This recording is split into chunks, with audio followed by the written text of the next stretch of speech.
তো বন্ধুরা, পয়লা বৈশাখ তো চলেই এলো, আর এই গরমের মধ্যে কিভাবে এই সোয়েট প্রুফ গ্ল্যাম মেকআপটা তোমরা ক্রিয়েট করবে তাও 500 টাকার মধ্যে, সেটাই আজকে তোমাদের সাথে শেয়ার করবো। তাই ভিডিওটা পুরোটা দেখো, স্কিপ করো না একদম।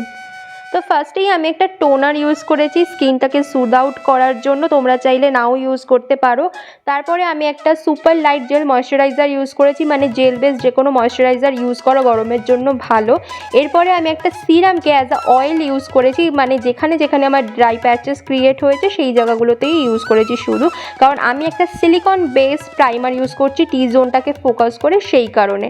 আমার আইব্রোসটা অলরেডি করাই ছিল, তো সেই কারণে যে পার্স এরিয়ার সামনের দিকটা বলে আর কি, সেই জায়গাগুলোকে আমি ভালো করে ফিল আপ করে নিয়ে একটু কম করে নিয়েছি। And that's all. তোমাদের আইব্রোসটা যদি করা থাকে মানে পার্লার থেকে, তাহলে কোনো প্রবলেম হওয়ার কথা না, আদারওয়াইজ একটু ধৈর্য ধরে করতে হবে। এরপরে আমি মেবলিনের একটা কনসিলার ইউজ করেছি। আমি জানি কনসিলারের শেডটা হয়তো অনেক বেশি লাইট লাগছে স্ক্রিনে, বাট ট্রাস্ট মি, কালারটা একদমই আমার স্কিন টোনের ম্যাচিংয়ে ছিল। লাইটিংয়ের প্রবলেমের জন্য এটা হয়েছে। যাই হোক, আমার যে যে জায়গাগুলোতে অ্যাকনি আছে বা প্রবলেমেটিক এরিয়া মানে ডার্ক সার্কেলস আছে, সেই জায়গাগুলোতে অ্যাপ্লাই করেছি। আর তার সাথে আমি এটাকে আমার অ্যাজ আ আইশ্যাডো বেস হিসাবেও ক্রিয়েট করেছি, ঠিক আছে। তো তারপরে আমি একটা ব্লু কালারের আইশ্যাডো নিয়ে আমার ক্রিজ লাইনে সেটাকে ফার্স্টে প্যাট করছি। ফার্স্টেই ব্লেন্ড করবে না, আইশ্যাডোটাকে আগে প্যাট মোশনে ভালো করে ক্রিজ এরিয়াতে লাগিয়ে নাও, দেন একটা ব্লেন্ডিং ব্রাশ নাও। স্মল ব্লেন্ডিং ব্রাশ নিলে খুবই বেশি ভালো হয়। তারপর সেটাকে ব্লেন্ড করো, ঠিক স্ক্রিনে যেভাবে দেখাচ্ছি আস্তে আস্তে প্যাট করবে। এবং ফার্স্টে প্রচুর আইশ্যাডো একসাথে নেবে না, অল্প অল্প করে করে বিল্ড আপ করো, সেটা বেশি ভালো হবে, কারণ এটা খুব কালারফুল আই আমরা ক্রিয়েট করছি সেই জন্য। এরপরে আমি একটা টিল গ্রিনিশ বা ব্লুইশ টাইপের বলতে পারো সেই কালারটাকে নিয়ে আবার ক্রিজ লাইনের যেখানে আমি ব্লু কালারটা প্লেস করেছিলাম তার একটু নিচে প্যাট প্যাট করে প্লেস করেছি। অ্যান্ড দেন আমি আবার সেটাকে ভালো করে ব্লেন্ড আউট করছি। আমি হয়তো বলে বোঝাতে পারছি না, বাট আশা করি স্কিনে দেখে তোমরা বুঝতে পারছো।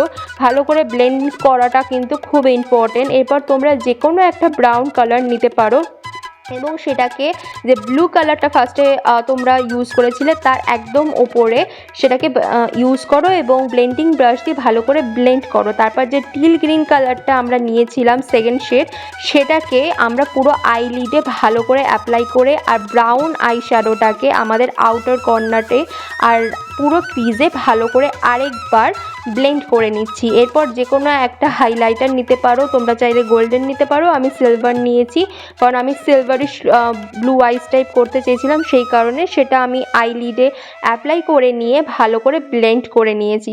এরপরে একটা হোয়াইটিশ টাইপের কালার, আই শ্যাডো কালার আর কি, ম্যাট কিন্তু এটা, সেটা আমি আমার ব্রাউ বোনসে অ্যাপ্লাই করেছি। এরপরে একটা ব্ল্যাক কালারের কাজল নিয়েছি, আর সেটাকে কিন্তু খুব ভালো করে অ্যাপ্লাই করতে হবে তা না, কারণ আমরা এটাকে হালকা একটু স্মাচ করব, কারণ আমরা এটাকে অ্যাজ আ আইলাইনার হিসাবে পড়ছি সেই কারণে। এরপরে আমরা লোয়ার ল্যাশ লাইনেও কাজলটা পরছি, তোমরা চাইলে পরতেও পারো, না চাইলে নাও পরতে পারো। কাজলটা পরে আপাতত এই অবধিই রাখো, কারণ এটা আমরা একটু পরে স্মাজ আউট করব। তো আমার কিছু ফল আউটস হয়েছিল, সেটা আমি ক্লিন করে নিয়েছি। এবং আমি একটা ফাউন্ডেশন ইউজ করছি, এটা মেবলিনের সুপারস্টে ফাউন্ডেশন আই গেস, বা ম্যাট ফোরলেস হবে। যাই হোক, প্রত্যেকটা আমি প্রোডাক্টসের লিঙ্ক না নিচে ডেসক্রিপশন বক্সে দিয়ে দেবো, তোমরা চেক করে নিতে পারো। তো ভালো করে ফাউন্ডেশনটা ব্লেন্ড করার পরে আমি একটা সুইস বিউটি কনসিলার নিয়েছি, যেটা আমার স্কিন টোন থেকে 2 শেড লাইট। আমি জানি আমি অনেকটাই কনসিলার ইউজ করছি, তোমরা চাইলে কম করতে পারো, আমার আসলে ডার্ক সার্কেলসটা একটু বেশি হয়ে গেছে সেই কারণে। এরপরে আমি জ লাইন্স, কিউপিড বোনস এই জায়গাগুলোতে কনসিলার ইউজ করেছি, যে জায়গাগুলো মেনলি তোমরা হাইলাইট করতে চাইছো, যেমন আইব্রোজের ওপরে দেখতে পাচ্ছ ইউজ করেছি সেরকমই। তো এরপর এটাকে ধীরে ধীরে ভালো করে ব্লেন্ড করে নেবে। এবং নাকের যে পাশে, এটা আমরা অনেক সময় ভুলে যাই কনসিলার বা ফাউন্ডেশন ব্লেন্ড করতে, সেটাও কিন্তু করতে হবে, ভুলে যাবে না। এরপরে আজকে আমরা করব বেকিং।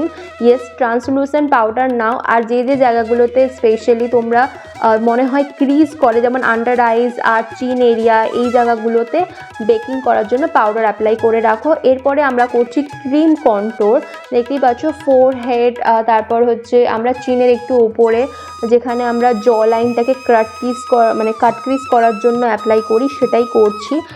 এটা তোমাদের অপশনাল, করতে চাইলে করতে পারো, না চাইলে নাও করতে পারো। আমি করছি কারণ ক্রিমের ওপর পাউডার ইউজ করলে সেটা অনেকক্ষণ বেশি স্টে হয়। যেমন দেখতে পাচ্ছ এখানে একটা ব্রাউন কালারের আইশ্যাডো নিয়েছি, কারণ আমি একটু ব্রঞ্জি টাইপ লুক চাইছিলাম, সেই কারণে। আমার মতো করো না, আগে অল্প অল্প করে বিল্ড আপ করে দেন ব্লেন্ড করো। আমি বুঝতে পারিনি এটা এতটাই পিগমেন্টেড হবে, আমি অনেকটা একসাথে নিয়ে ফেলেছিলাম তাই। যাই হোক, আমি এবার লুজ পাউডারটাকে ডাস্ট অফ করে নিয়েছি। আর এরপর ইউজ করছি ব্লাশ। আমি ব্লাশ ইউজ করার জন্য ক্রিম ব্লাশ ইউজ করিনি, কারণ এই লুকটাতে আমি খুব বেশি ব্লাশ ব্যাপারটা চাইছিলাম না, ব্রঞ্জি ব্যাপারটা। তাই আমি পাউডার ব্রাশ ইউজ করে সেটাকে ভালো করে ব্লেন্ড করে দেন একটা হাইলাইটার ইউজ করেছি সিলভারিশ টাইপের। তোমরা চাইলে গোল্ডেন ইউজ করতে পারো, চাইলে নাও করতে পারো আর কি, সেটা কমপ্লিটলি তোমাদের ব্যাপার। আমি একটুখানি আমার নোজটাকেও হাইলাইট করেছি, ইনার কর্নারটা হাইলাইট করেছি, কারণ এরকম টাইপের বোল্ড লুকে ইনার কর্নার হাইলাইট করা খুব ইম্পর্টেন্ট, সেই কারণে। আর আমি আমার ব্রাউ বোনটাও হাইলাইট করে নিয়েছি। এরপরে যে ব্লু কালারটা আমরা ফার্স্টে ইউজ করেছিলাম সেটাকে কিন্তু আমরা লোয়ার ল্যাশ লাইনে ইউজ করেছি, দেন ব্রাউন কালার দিয়ে আবার স্মার্চ করেছি আর ইউজ করছি মাস্কারা। তোমরা চাইলে ফলসিস পরতে পারো, নাও পরতে পারো, আপ টু ইউ। আমি ফলসিস খুব পছন্দ করি তাই আমি পরবো। কিন্তু তার আগে একটা নিউড কালারের এখানে আমি লিকুইড লিপস্টিক পরছি, যেটা একদম ট্রান্সফার প্রুফ। বাইরে খাওয়া দাওয়া করতে চাও যদি, তাহলে ট্রান্সফার প্রুফ লিপস্টিক অবশ্যই পরো। আর আমি ফলসিস অ্যাপ্লাই করে নিয়েছি। এরপর আমি আমার জুয়েলারিগুলো অ্যাপ্লাই করে তোমাদের সাথে শেয়ার করে দেখাবো যে কীরকম লাগছে ফাইনাল লুকটা। যদি তোমাদের ভিডিওটা ভালো লেগে থাকে, লুকটা ভালো লেগে থাকে, তাহলে অবশ্যই কমেন্ট করে জানিও।